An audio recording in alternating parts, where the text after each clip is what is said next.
চেতনা ব্লগে তোমাদের অনেক ওয়েলকাম আর অনেক ভালোবাসা। আশা করছি তোমরা সকলে অনেক ভালো আছো, সুস্থ আছো, আমিও ভালো আছি। তো চলো নতুন একটা ফ্রেশ ব্লগ শুরু করছি, তোমাদের আশা করছি অনেক ভালোই লাগবে। তো আমরা চলে গেছিলাম মামার বাড়ি। মামা বাড়িতে নেমন্তন্ন ছিল, সেখানে মাটন করেছিল, মাছ করেছিল, সবাই এসেছিলো। মা, এটা মা হয়, মাসি, এটা মাসি, ওইটা দিদি ভাই। তো অনেকেই এসেছিলো, সকলের সাথে দেখা হয়েছে, কথা হয়েছে, বেশ আনন্দ হয়েছে। অনেক দিন পর সবার সাথে দেখা হলো। তো আমি খাওয়ার সব কিছু ভিডিও ক্লিক করতে পারিনি, কারণ সবাই এসেছে, এত গল্প করেছি যে ভিডিও তোমাদের সাথে শেয়ার করতেই ভুলে গেছি। কিছু করে নিয়েছি ভিডিও। তারপর মামাদের ওইখানে পাশেই আদিবাসী বিয়ে চলছিল, তো সবাই বললো চলো একটু বিয়ে অ্যাটেন্ড করে আসি। চলো, দেখাই যেতে পারে, কোনো ব্যাপার না।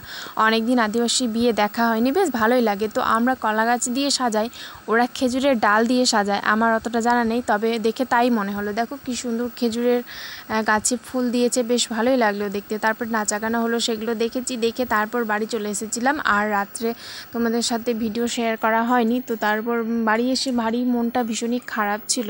তো আমার হাজব্যান্ড মানে তোমাদের দাদাভাই বললো তোমার মনটা খারাপ, বুঝতেই পারছি, তো চলো বিকেল প্রায় সন্ধ্যে নাগাদ চলো একটু চা খেয়ে আসি আর পাকোড়া খেয়ে আসি।